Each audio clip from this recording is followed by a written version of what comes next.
İstəyəcəm danışdığımız sosial tərəfdaş endirimli haqqında ümumi məlumat verəsiniz. Bir layihə ilə bağlı bilməyənlərə bir məlumat vermiş olaq.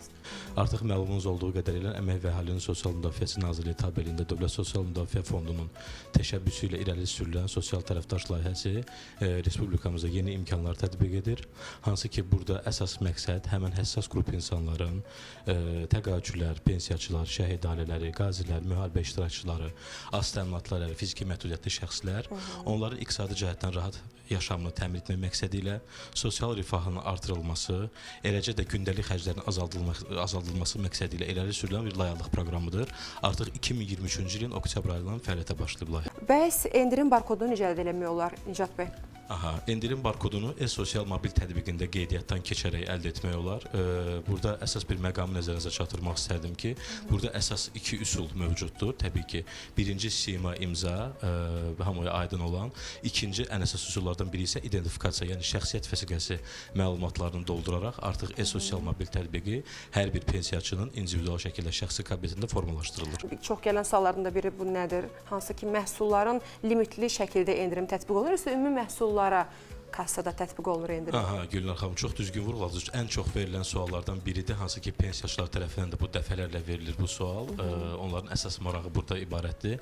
Xidmətlərə və məhsullara görə təbii ki, bu dəyişəcəkdir. Tərəfdaş müəssisədə bu dəyişir. Məlumunuz olduğu qədərilə burada marketlər, klinikalar, apteklər olduğu üçün bəzi xidmət və məhsullar təbii ki, istisna olmaqla seçilmiş bütün xidmət və məhsullara endirimlərdən yararlana bilirlər. Minimum 2%, maksimum 40%-ə kimi təbii ki, bu dəyişə bilir. Sizinki endirim nə qədərdir? 2 və 40% aralığında seçilmiş marketlər, apteklərə. Təbii ki, klinikalarda dəyişə bilir.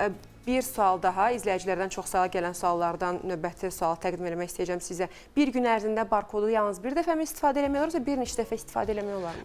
Xeyr Gülnar xanım, az öncə qeyd etdiyim kimi burada hər hansı bir limit çərçivəsi təyin olunmayıb, istədikləri qədər bundan istifadə edə bilərlər. Barkoddan əlavə hər hansı bir sənəd göstərməyə ehtiyac varmı kassalarda? Kassada hər hansı bir zəruri sənəd göstərilməsi, yəni əməkdaşlıq tərəfindən tələb olunmur.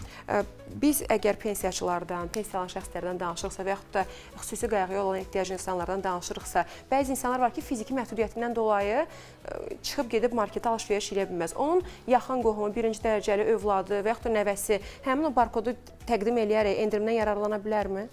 Məlumdur ki, pensiyaçılar arasında təbii ki, fiziki məhdudiyyətli şəxslər və həmkarını da vurğulaya bilər, təbii ki, təsdiqləyə bilər ki, hər hansı bir əlilliyi olan şəxslər olduğu üçün aydın məsələdir ki, bunlar yaxınlaşıb xidmət sahələrində bu endirimlərdən yararlanmaya bilirlər.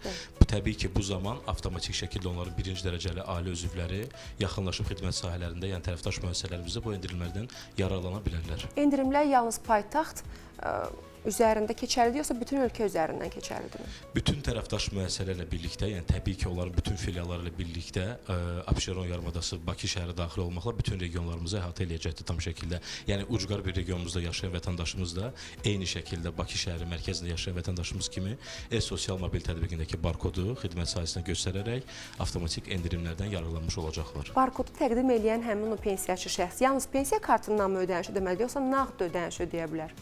Gülnar xanım, bax, burada əsas məsələ nədir? Bu, özümün dəfələrlə yoxlamalarda belə, ərazi üzrə yoxlamalarda belə tanış olduğum bir problemdir. Hansı ki, ən əsas və həssas bir hissədir. Pensiyaçılar çox məlumatsız olurlar ki, ödəniş üsulu necə olacaqdır. Bəzən birindən bir sual verildi ki, orada soruşuldu ki, niyə istifadə etmişsiniz barkoddan? Bildirdi ki, pensiya kartımda artıq vəsaitim yoxdur. Burada hər hansı belə bir məhdudiyyəti yoxdur təbii ki. Vətəndaş həm nağd, həm nağdsız şəkildə ödənişini istənilən formada eləyə bilər.